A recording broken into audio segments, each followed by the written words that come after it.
Welcome to Hey That's Me, a commentary podcast. I'm Patrick Connor. I'm Brian Lynch. Patrick, we watch movies and TV shows with people, and they provide commentary about the making of it. Isn't that exciting? It is exciting. It's a good idea for a podcast. I'm glad that I thought of it. It's true. You did. You did. Patrick thought of it. Just asked me to be a part of it. Or maybe I invited myself. I think you did, but I'm happy that you did. Did I really invite myself? I think you did. It's the only parties I get to go to are those that I But invite I think myself you said, to. I think you were like, oh, I would like doing that. And it wasn't even something that I was thinking of that you would enjoy doing that. So I'm happy that you brought it up because I would not have. Well, I don't get to talk to many people in my career. I just sit and write. And so it's always fun to talk to people. So I like to drag myself out of my comfort zone. Yep. A little something about me. You're doing great. Well, today we're doing episode 6 of She-Hulk. I love that show, and I love the comic it's based on. That's true. And we have the director, Anu Valia. She was delightful. We can break the fourth wall here, like She-Hulk does, and say we've already recorded it. And she was so funny and entertaining. Yeah, she's a great talker. And one of my things recently has been trying to get Anu in front of the camera or performing more. She did ASCAP monologues at UCB and this, and I just like hearing her talk because she's got a good way of expressing what it's like to be a director, a working director in the industry. And it's something that I think the frankness and the sincerity and honesty about doing it is something that I really appreciate about her. I think the listeners will have a fun time trying to figure out at what moment she and I become best friends. Ooh, this is exciting. During this episode. See, it's something she says. I think it's, okay, sure, Brian, I'll be your best friend. I think that's what she says, that I knew it was for real. Mm-hmm. This episode aired September 22nd, 2022 on Disney+. It's still up on Disney+. You can go watch it. I think go watch this show. I don't think a lot of people watched it, and I think it got a bad rap online, and I think there's a lot of fun things in this show. It also predicted its own bad rap in the show. Yeah, it knew what was coming, and the dummies who gave it trouble didn't open their eyes enough to see that. So very funny show, amazing actors. Yes. Very well directed. Very well directed. So pull it up on Disney+. You'll be able to sync it up and press play on the count of 3. We'll count down from 3, 2, 1, go, and on go, hit play. 3, 2, 1, go. All right, we're here with the new. Hi. Oh, I forgot that we're not going to hear it. We're not going to hear it. We're just going to watch it. The sounds, but you can read. Yeah, you can read, correct? This is where we find out. I'm really fucked. Okay. Previously on She-Hulk. So how did you get involved with She-Hulk? Guys, I'm trying to watch this. I know. I'm trying to watch this. I remember the backstory of the. Okay, how did I get involved? Yeah. I mean, here's the thing. Here's the problem. I'm just going to start here. Yes. I am so bad at being concise. And now what you're adding to the thing is like, I'm trying to tell a story while I'm also watching this. Yeah. And I'm like worried that the story I tell is going to be so long. It's going to be great. It's going to go into the thing I really want to talk about. But because the story of getting into Marvel was really kind of long for me, maybe short for other people, but God, we're watching the previously on and I'm getting flashbacks because they did direct the previous episode, so I'm like remembering the experience of shooting that. It was a very long interview process. I actually first got introduced to them through, isn't this okay right now, really quick, just watching this little intro. You know, I remember watching the first edit I got with the like Marvel title, and that was very cool. So exciting. That was very, very cool. And I was like, oh my God. Well, do you remember when real quick, I'll be quick, I swear. Yeah. Do you remember when this launched, when She-Hulk, the show started, the Marvel logo on the Disney Plus homepage was green? That's how big a deal the show was. I'm sorry, go ahead. I didn't mean to interrupt your story. Wow. I didn't.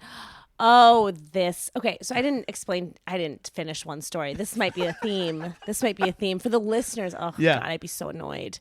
I just remember. Okay, so can I tell you? Yeah.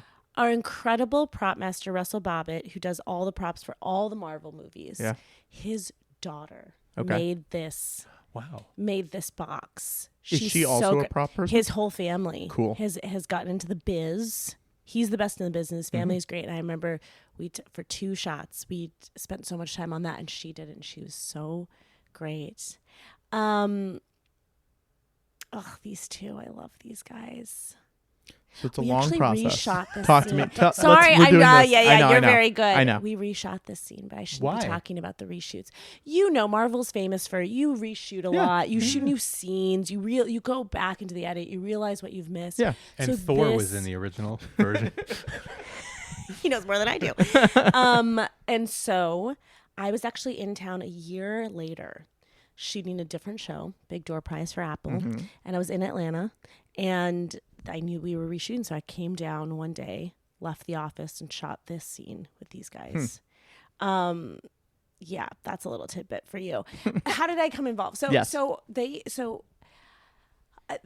I had heard from Marvel about Miss Marvel actually. And I really wanted to do it, but at the time I was prepping for my movie We Strangers, my first film, which just was released, which just had its first extension in New York. So it had played 2 weeks in LA, and now it's playing 2 weeks. This is indie film. That's baby. great. 2 Yeah. weeks is a big deal. Yeah. Oh, okay. Wait a second. See, oh no, here she comes. We're being introduced to the Patty Harrison. Yes, So yes, good. yes. Look at her. I thought you were going to say She-Hulk. No, it's So you're like, no, Patty Patty Harrison. Patty Yeah. Harrison. Look at that. This was a big love. Were you involved in the Patty casting, or was that Yes. something? Oh, okay, great. Oh, I don't take any No, ownership. no, but but yes, 100%. We were trying to find this perfect bridezilla, but there's just kind of like the stereotype of what you think that is, and that was really boring. Like we were thinking about it, we're just like, I don't know, I've seen that before. And then Jessica Gao and I were both like, we basically just want Patty. And then we were like, well, let's just ask if she wants to do it. Yeah. And we kind of pitched her on it. I mean, she's so great. But I remember coming into that meeting being like, we need to, I'm determined to leave this meeting with you doing this role. And then these two loved each other and they really got on very well. And when we reconnected a few months Yes. ago, it was at name drop Central right here. It was at Tatiana's house, and Patty was there. Oh my God, look at that. Thank you It's for the the House of invite, the you guys. Stars. This whole Been fun episode. for you too. So really briefly, because nobody cares at this point, we're moving on from how I got involved. We do. They But- will care. But basically, look at this new title, Just Great. Jen. I pulled out of being interviewed for Miss Marvel because I was so completely obsessed with making my first feature. So I was like, I don't think this is the right time for me. Sure. Because at the time they were actually looking for people to do the entire series. Yeah. I don't know if I'd ever would have gotten it. But anyway, so then when they came back around and talked about She-Hulk, I was like, oh, I need this job. Also because my movie didn't end up getting made that year. And I was like, oh, I should have done this. And so, Was that scary? Because at that point, that would probably have been your biggest thing. You've worked on a lot of definitely. Oh, things now. definitely. Yeah. I was really, when I'm connected to, I was just like, I have to make my movie. I think I'm really single-minded about something, and then it allows me not to have regrets. So Sure. I'm sure if I were a normal thinking person, yes, I would have been like, what have I done? Yeah. Okay, can we just talk briefly Yes. about the actors here? We have Ginger, we have David Pasquazi introducing One of him the into best. the Marvel Cinematic Universe. We have the incomparable, delectable Wickedly talented. Renee Elise Goldsberry, who has a documentary about her. Yeah. Oh, wow. I didn't know She's that. incredible. And so David Pasquazi is very exciting because, okay, we were looking at so many different actors for this role and a lot of names you've heard of. And I worked Clooney, with David Pitt. on, maybe at one point, I had worked with David on At Home with Amy Sedaris. And he's a Chicago improviser. And God, I love him so much. And he's so light. He's so light on his feet. Yeah. He's so great. I really just adore him. And Were you looking at all ages? Because the character in the comics is a younger guy, or was it Yeah. always going to be an older? we gentleman. were, but we were we were looking at all ages for sure. And then we just started to skew. We were looking between 30. We weren't looking for anyone in their 20s just Sure. because they'd been married a bunch of Right, of times. So course. like logically, Yeah. I'm so shocked how much I'm remembering because This we is shot this great. in 2021. Yeah. Oh wow. So, and there's a ton I'm forgetting too. But yeah, so then we started to skew a little bit older. And I just think he's so He's delectable and funny. And that's kind of what you're looking for, especially with the guests who come in. I mean, the main cast is incredible, and maybe we take for granted how good they are. But when a new person comes in and they have a couple days to really make a mark, he also recently became a franchise guy because he's in Star Wars too. Oh, he's in Book of Boba Fett. Yeah. Oh wow, yeah. Oh, look at what he's about to do. crazy. Like within 1 year, he can. And there we go. now he's a convention guy. Now, okay, so green screen. Out the windows? Yeah. So blue screen, yes. Okay. And so that was him, and then we morphed him with his stunt person, because it was really important, I think, for that to be one shot and for you not to cut away. So he's going all the way, and then it's because you see him, David himself, and then in one shot he turns away and jumps out the window. So they kind of morphed his body into the stunt person who ended up actually falling out the window. Do you like working with special effects? Very much. I learn a lot. Right. So here's what was really cool about working in that. So I think it's no surprise to anybody. I had never worked with CGI, extensive VFX at all when I started working. And I told them, I was like, guys, I don't know how to do any of this. And they kind of laughed and they were like, yeah, we know. And so what was really cool is they put me in kind of like school. So like once a week while I was in prep on this, and even before I was in prep, I would meet with the VFX team. And it was mostly VFX. I don't think special effects was there. And they would kind of take me through various things, how to transform Jen into She-Hulk. How they would show me like early cuts of chase scenes from Black Panther or Captain America, and show me how to do like digital face placement. Like they would show me how these other incredible directors would shoot these things to kind of teach me how to work in this space. And so I was like in class. I remember thinking, my God, I will never have this experience again where you get hired. Especially like, I'm sorry, but just a brown woman getting hired and not knowing. Can you imagine? And I really stepped into my power, being like, I don't know how to do this. So every week I would really take incredible notes and just really learn how to sort of direct in this world with all the incredible tools we have. I love that dress that she's wearing. I felt very close to Tatiana's version of Jen in this episode, because she's so human here. She's really not She-Hulk for a long time. She's just like a gal who's caught in this annoying situation, which is based on someone on Jessica Gal's life. Did you know Tatiana before? No, I mean, you guys know she's so funny, and we have friends in common who just adore her. But no, I was very nervous to meet her because I was like, I feel like we would be friends. And I really need to. You don't want to mess that up. Well, I need to not act that way when I'm directing an actor. So I think when I first met her, I went the opposite. I just kind of was like, I'm not going to engage with any of the actors on a personal level because I don't want to. Sure.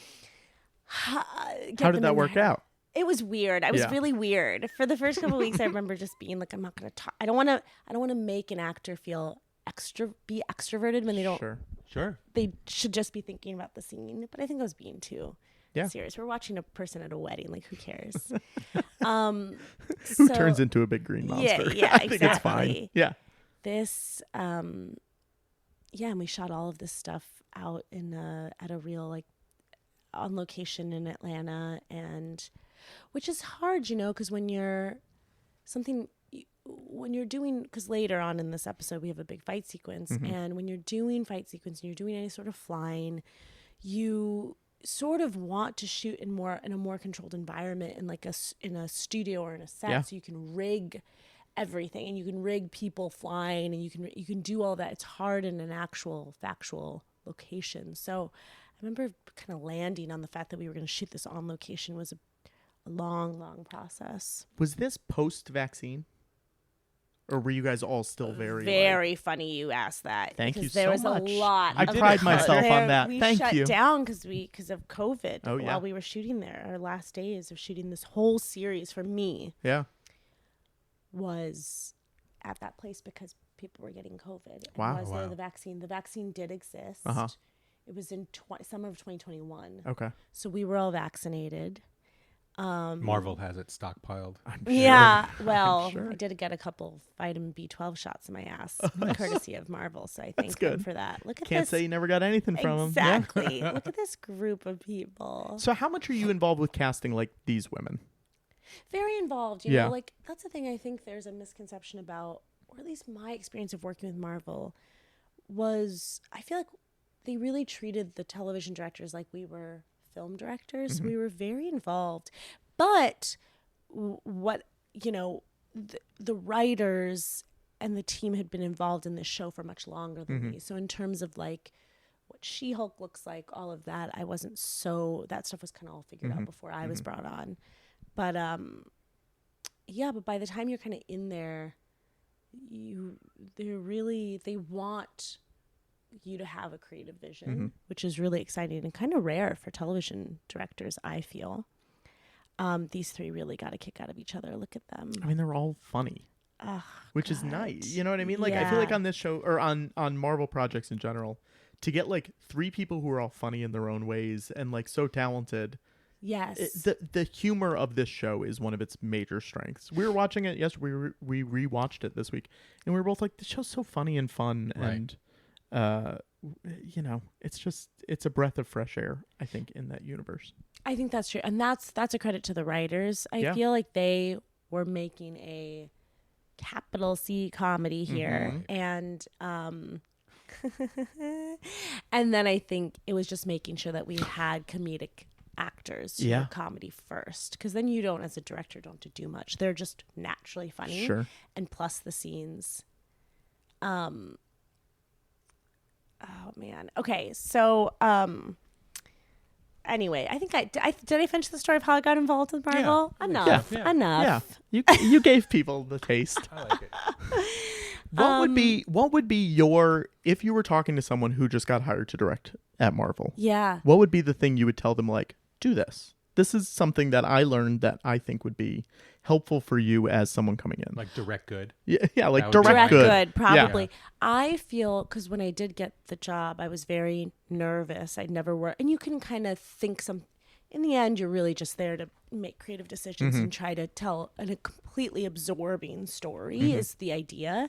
I love this guy. Okay, and so, but when I did get the job, I met with I asked Matt Shackman very kindly to meet with me for like an hour on Zoom, and I was just like, fully what I asked him, I was like, how do you direct like storyboards? Because I hadn't done any of this stuff. He was really, really kind and really donated. I don't even know if he'd remember, but he gave me his time and really helped me out. Really quick, I have to say about this sequence. This tiny little dance sequence. It was something I think we figured out on the day. I love dance sequences, and I love getting close to the actors as an audience member through dance. This is 2 seconds long, right? That sequence is not very long, but when we shot it, it was such a release for Jen that I really remember watching her dance. And I think the original track was to Robin. What's that song in my brain? Dancing by Myself. Yes. That was the original. But the girls had already done it, and Taron Killam had done it at SNL. Right. Yeah. So, but I remember shooting that sequence, and it was just, we were in the middle. There were so many lightning strikes, and when you have lightning and you're on location, especially, you have to shut down for half an hour. And but if there's more lightning, the clock resets. So we were down for hours. Had very little time to shoot, and then we're like, let's just shoot with, like, we have the generator, we have like one light or something, like, let's just shoot this. And so we just played some music, and she just danced, and she was so free. And I remember just watching Tatiana as Jen be very free.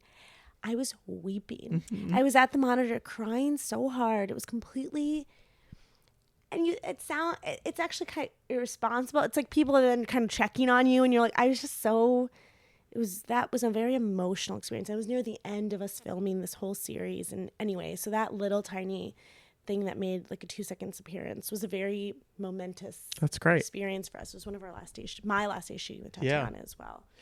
Were you shooting episode by episode, or were you doing block shooting at all? We were cross-boarding everything. Wow. Yeah. Okay. So it was a real mix of the. So that's very emotional, though. It was your last day shooting with her. It was one of our last days. Yeah. It's okay. You can cry here if you want. Oh, thank you. I am a big crier. And so, what was I saying before that about? Oh, and then I asked Mira Menon, who did direct on Miss Marvel, about her experience. And I kind of, to go back to you asked me what advice I would get, because I really asked for a lot of advice to be like, how do you kind of work in this space? How do you still have a voice and a vision and also give to a show that has a lot of fans and a lot of desires of what you want to see? And they gave me some great advice. And I think what I would give to other people is you have to bring yourself to it. I think sometimes with people don't know this, but with episodic television directing in the half-hour comedy space, you're really there to, you give yourself, but you're supporting what's really already there. But with this was more like directing a movie. And I think I could have even gone harder and pushed harder and done crazier, weirder stuff. I still was very conscious of wanting to fit into an existing framework. But yeah, that's what I would say is like, you got to just take some chances and do crazy stuff, because people enjoy that. And then the ones who don't, whatever. Sure. It's okay. Right.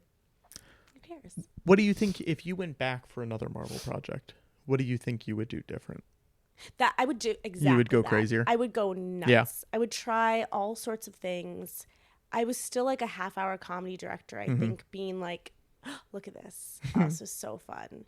So are they letting you direct the action stuff too, or do they have someone else who comes in for that? We work together, so these are extensively storyboarded. Yeah. So every single shot of these are storyboarded. So like all of this, we're just completely matching what we've already talked about. And is that just to save time, or is that so they know that it works? Or it's so that there's so much going on here. There's so much that we're doing. You want to make sure it's going to work. You want to make sure you're going to get every piece.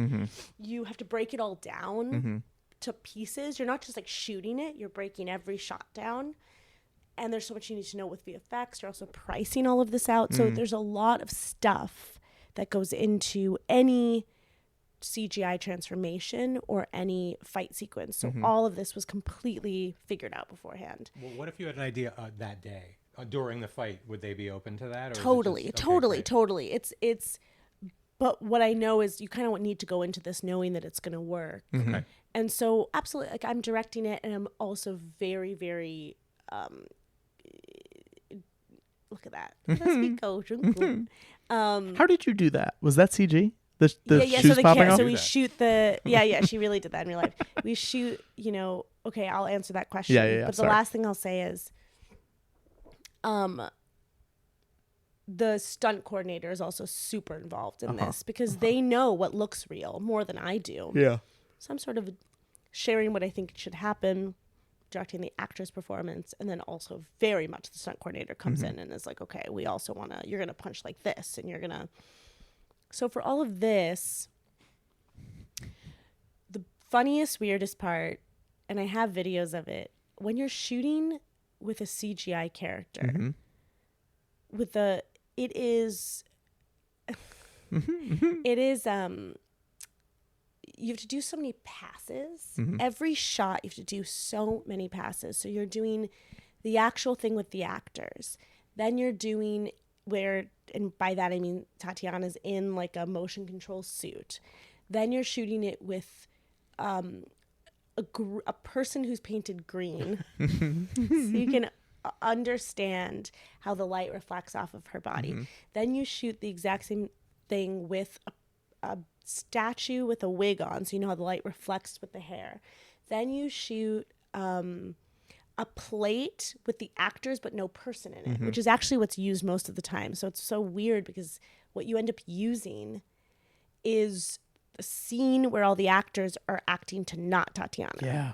And that is actually like the most important take, because Sure. you need to, and then you're shooting a plate that's completely empty of any actors. Oh my God. You're shooting so much. Then you have a ball come in that shoots all the reflection of all the light. Then you have a camera come, and you have a person coming with the camera, and they take pictures 360, so you understand where the light's all coming from. So that's every time you move the camera. That's so insane. So, and it used to be every time they switched a lens. Yeah. But I know there was some scenes with Mark Ruffalo and Tatiana, and it was like, we got to just keep them in the scene. So it's a really intense process. It eats up a ton of time. Every shot takes 10 to 15 minutes longer. So it's a really hats off to the actors, because they really have to stay in it. It's really intense. And especially, I think Taika Waititi really started this with Thor. Now you want to do improv. Sure. You want to have some fun. You want to be light and loose. And so it was a real figuring out with this show how much we could storyboard and how much we just had to keep loose because you still want to have them improvise. Because at one point I was having to storyboard every time She-Hulk was in a scene. And it was so intense. And I was like, we have to have some looseness here because these are just two people talking. I don't know what they're going to do. Yeah. So the VFX team really worked with me on like being able to have some openness and not having everything so planned, but you do have to plan a ton because there's so much VFX. I mean, the idea of like trolls, online trolling, it's pretty ahead of its time. For sure. Show. And I think they handle it in a really funny way. Yes. John's really funny when he comes in. I mean, it's also nice because it seems like at least with this show, it seems like a lot of it is mostly real set. You know what I mean? A lot of the stuff that you see, you're watching that, you're like, they're really in that barn. Yep. You know? Yep. This is a set that they are in right here. It's not all blue screen background. No, that's exactly right. I mean, the big, huge office has blue screen outside, but the rest of it is huge. That set, it was humongous. So I imagine that's at least a little bit easier for Tatiana and Mark and whatever, rather than being like, oh, it's blue screen everywhere. Right. And I have nothing to go off of. This show, especially the episodes I directed, were so much people talking. Yeah. It's sort of like Sarah Polley's Women Talking. It's like people talking in spaces. And so that's my favorite thing. This scene was also really lovely. Anytime we got to just be, and look at it, 2 seconds long. Anytime we got to be in a beautiful new location and had actors talking and really be in a scene was always my favorite. This was a tiny little set that they built. Elena Albanese is our production designer, and she's really incredible. Is it intimidating to go onto a new show and you're like, I got to remember all these names? I guess this one is different because you were there for a while. Look at this. Oh. Hey, that's me! Oh, exciting. That was short, Kara Brown, written by Kara Brown. It's your responsibility to know everyone's names. My only thing, I will say what's intimidating, is then when you go to the wrap party and my brain has forgotten. And it's so rude. But I remember how, is it Audre Lorde who says it? It's not how, people remember how you make them feel. What, whoever said that, God bless. Because I'm just I'm holding on to that by a thread. It's funny you don't remember I'm like, that person's name. Oh, see? I'm just trying to remember. I remember how they all made me feel. Did you meet Feige? Yeah. Was he around at all, or? He was physically. No, I didn't see him didn't see him a ton. We did talk a lot about David Sardi. By the way, was our first AD, and he retired on our show. Oh wow! He'd done so much. The very first movie he'd ever worked on was Goodfellas.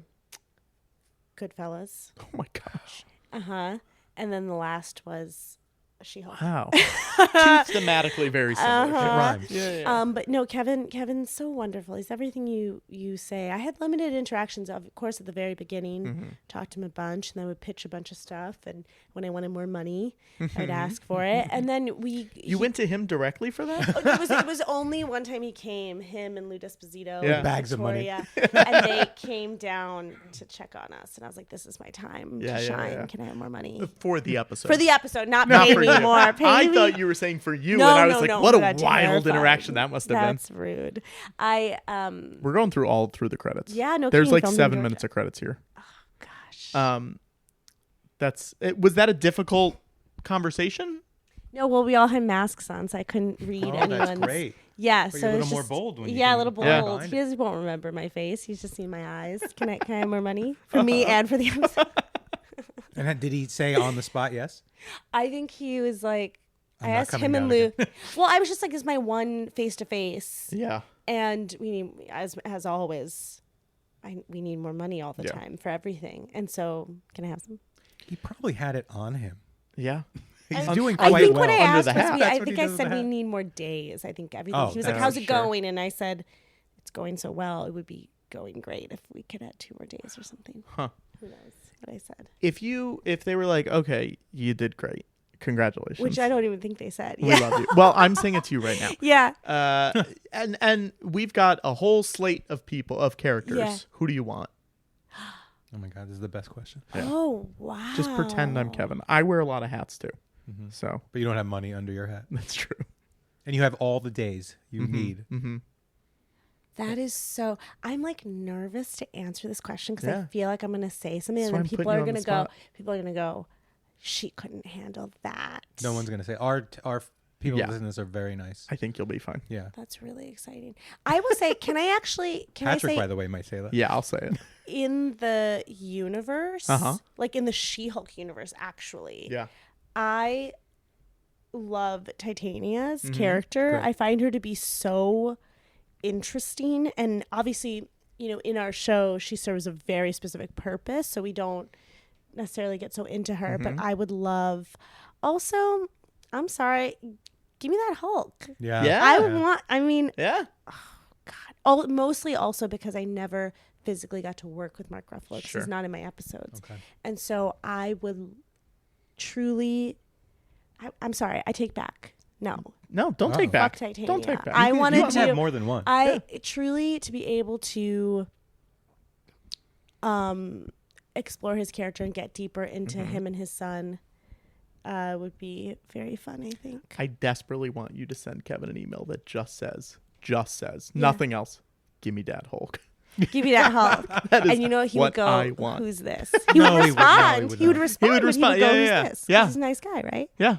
Which is, sorry, I lost this That email. should be the name of the movie. Is Give Me That Hulk. Give me that Give Hulk. me that Hulk. Yeah. I think that would be Did fun. you have Yeah. approval over all of these check credits? Every single one. I think these are checked. I QC'd this personally. That's cool. I was like, nope, that's not how you say dialogue Were in you German. Were you in the edit? We got 2 minutes. Yeah. Oh, yeah. Oh, we got to go fast. Yes. Okay. Yes. But so here's the thing. Yes, the edit was very long. So I had to tip. I was starting prep on Sex and Just Like That season 1. Yeah. And I was in the edit for a few months, which is again not typical because in television, especially with half-hour comedies, you're in there for exactly 2 days. Yep. Sure. Prep. That's the actual rules. That's not even a joke. And so for She-Hulk, it was about a few months I was involved. And then it was like my time as episodic director to leave. And then Jessica Gao took over the edits, thank God. And she made them so much better. There was famously, this went through a long post process. And I would sometimes occasionally get cuts. But the truth is,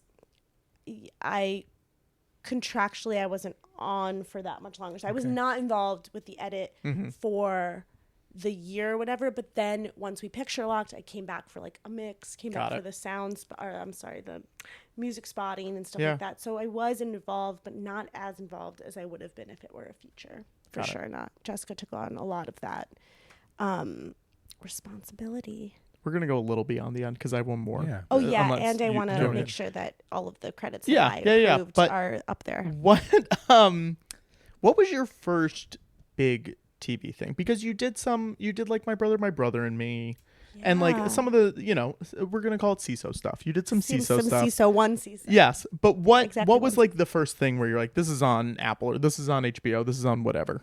So the first, I would say, union job I got, So non-CISO stuff. non-CISO, non-Adult Swim, was The Other Two. Oh yeah. Created by Chris Kelly and Sarah Schneider, The who Other Two. actually just saw, because plugged to my movie, We Strangers. I was just in New York for the New York premiere, and Sarah Schneider was there. And it was really beautiful because I've known her since College Humor, and I was with my best friend, Sarah Euro. And so we've known each other since we were... Oh, so we're not? No. We're not. No, not No. even No. mentioned in the. No, we no. weren't even invited to the premiere. I went to one of the screenings, but okay. You did, but best friend. I mean, Okay. I'll work it's not on that it. it's not I'll possible. work We just on need more it. time. Patrick, if I have a screening, you can come. Thank you.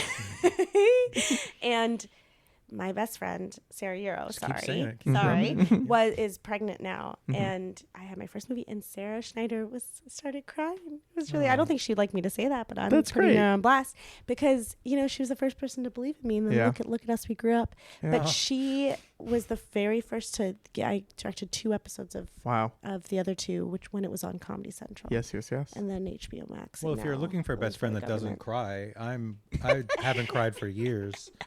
I'm a rock. That's what you want. I'm dependable.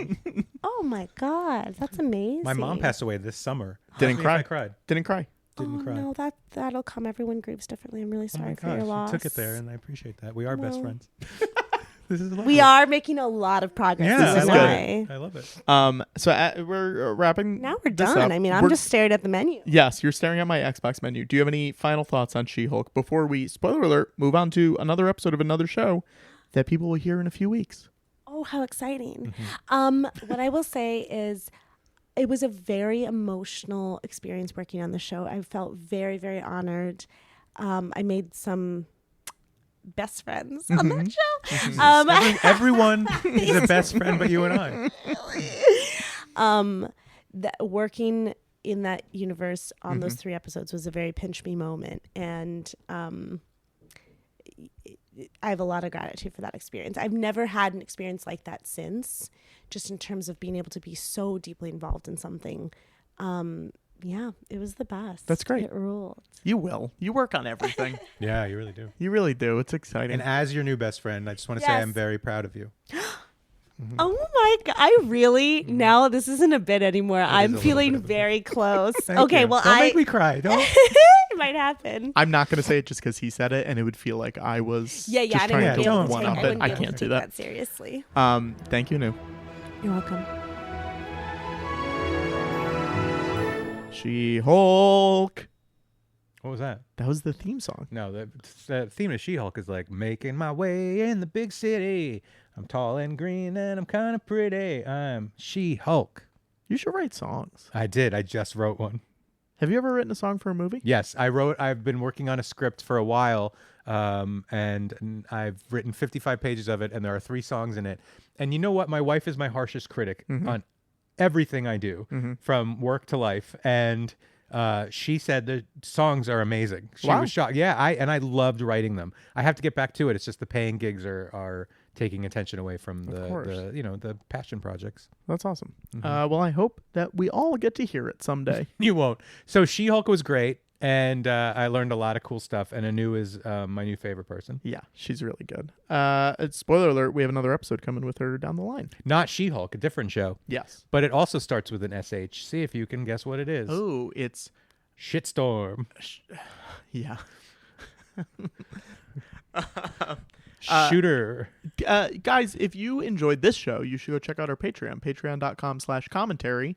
You get a whole bunch of bonus stuff and extra stuff, and find out who the bonus guests... stuff and extra bonus stuff? Extra stuff. You find out who the guests are ahead of time. You can submit questions if you have any questions that you want us to ask. And we'll watch a damn movie with you if you want. We'll watch a damn movie with you if you want. Also, Brian, you have a movie that just came out on Blu-ray, and you should plug that. Yeah, it's called Big Helium Dog, and you can get it on Amazon. It has no extras if you get it on Amazon.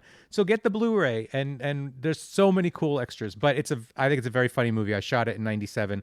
I was very young and stupid, but I think the movie is also young and stupid, and it's great. And the leads are amazing. And Matt Kaczynski, Lorraine Scafaria, Michael Lindstroth, Michael Ian Black, Kevin Smith, Scott Mosier, 3 of the Super Troopers, including everyone's favorite Kevin Heffernan, who was Farva.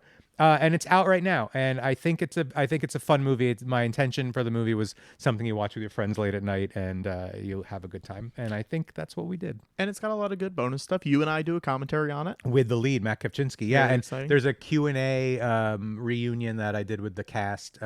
Including Brian Quinn, who's one of the Impractical Jokers and one of my best friends. He was at the Q&A reunion too. And then there's fake trailer we shot for it, and 2 commentary tracks. Is that it? I don't. There's a bunch of stuff. Auditions. Oh, audition reels. Yeah. Anyway, buy it. And if you just want to watch the movie, sure, go buy it for $5 on Amazon and watch it. I hope you enjoy it. That's it. Yeah, I don't want to plug too much, but. And then also I will plug, if you're in New York on October 10th, the George Lucas Talk Show is doing a show at the Bell House. We've got some fun guests for it. October 11th we'll be at New York Comic Con. November 23rd, we'll be at the Den in Chicago, and December 18th, we'll be doing an early show and a late show at UCB New York. We also have the documentary about the show just came out on Blu-ray, or it's coming out in November on What's Blu-ray. the release date? I think it's November 16th, I Great. want to say. But it's available for pre-order now. You can get it now. At 57 commentaries on it. Amazing. Over 100 hours of bonus features total on it. 2 discs. It's available on Amazon, on Kino Lorber, on Walmart, on Target.com, all those websites. And maybe some more places coming up soon, but those are the current ones. And we'd love it if you pre-ordered it and checked it out, because it was truly the last, I would say, year and a half of my life has been working on this Blu-ray, and I would love it if people actually got it. I will say this too: if it were just the movie, it's worth the purchase because it's such an interesting look at this at your friend at Connor. But also the fact that you have over 100 hours of bonus features is pretty amazing. It's featuring tons of funny people too. Yeah. Oh my god! And you got Brian Michael Bendis to do a full commentary track. Isn't that crazy? That's nuts. Isn't that stupid? Yeah. It's so stupid. I love it. Thank you guys for listening. We'll see you next week. We got a good one. We do? Yeah. Oh. Bye. Thanks for listening to Hey That's Me, a commentary podcast. This has been a That Was Just So Funny production. Your hosts have been Brian Lynch and Patrick Hotner. Music was by Alex Peabody, and our art was by Abigail Noy. You can find out more about the show by going to heythat'smepod.com and checking out our Patreon at patreon.com/commentary. If you've enjoyed the show, please leave us a review on Apple Podcasts.